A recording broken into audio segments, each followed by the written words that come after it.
नमस्कार शेतकरी बंधूंनो, मी शुभम मानोडे, विक्रम सीड्स, विक्रम business unit.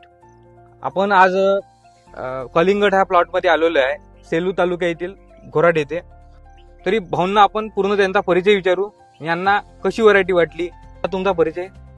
मी विठ्ठल बापूरावजी वानोडे, राहणार घोराड, तहसील सेलू, जिल्हा वर्धा.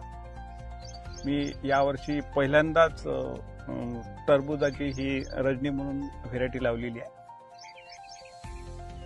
तुम्हाला ही व्हरायटी कशी वाटली? मी ही व्हेरायटी रजनी नावाची जी व्हेरायटी आहे टरबूजची पहिल्यांदाच लागवड केली. या व्हेरायटीची लागवडीपासून आजच्या तारखेपर्यंत यावर येणारा पेस्ट आहे, इन्सेक्टिसाइड आहे, त्याच्यानंतर व्हायरस आहे, या प्रकारचं कुठलंही मला त्रासदायक असं काही रोग वाटला नाही.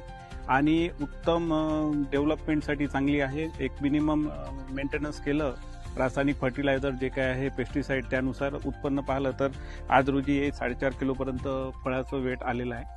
मी काही खूप असा प्लॉट मेंटेन केला नाही. माझ्या केळीमधला प्लॉट असल्यामुळे याला फर्टिलायझर सुद्धा माझं कमी झालेलं आहे. त्या यावर्षी ही व्हरायटी लावली तुम्ही रजनी लीड बिटरची. पुढल्या वर्षी तुम्ही काय प्लॅन आहे तुमचा, म्हणजे किती पॅकेट लावणार आहे पुढल्या वर्षी तुम्ही? मी यावर्षी तर ट्रायल बेस म्हणून टरबूज लावलं होतं. अनुभव चांगला राहिला या व्हेरायटीबद्दल. आणि पुढील वर्षी माझं 7 एकरचं प्लॅनिंग आहे टप्प्याटप्प्यामध्ये. तर या व्हेरायटीमध्ये येणारे बाकी अदर कंपनीच्या व्हेरायटीमध्ये जे येणारे प्रॉब्लेम आहे याच्यात कुठेही दिसलेले नाही, त्रासदायक नाही, उत्पन्नही चांगलं येऊन राहिलं.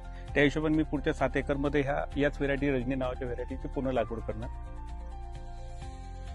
धन्यवाद. बाकी इतर वाणापेक्षा जे तुलनेत वेट पाहतो तर ते चांगलं आहे.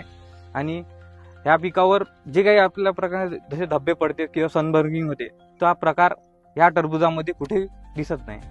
तरी पुढील वर्षात तुम्ही सर्व शेतकऱ्यांनी लीड बिटर नावाचं रजनी हे वाण सर्व शेतकऱ्यांनी लावावे, ही अशी विनंती करतो. धन्यवाद.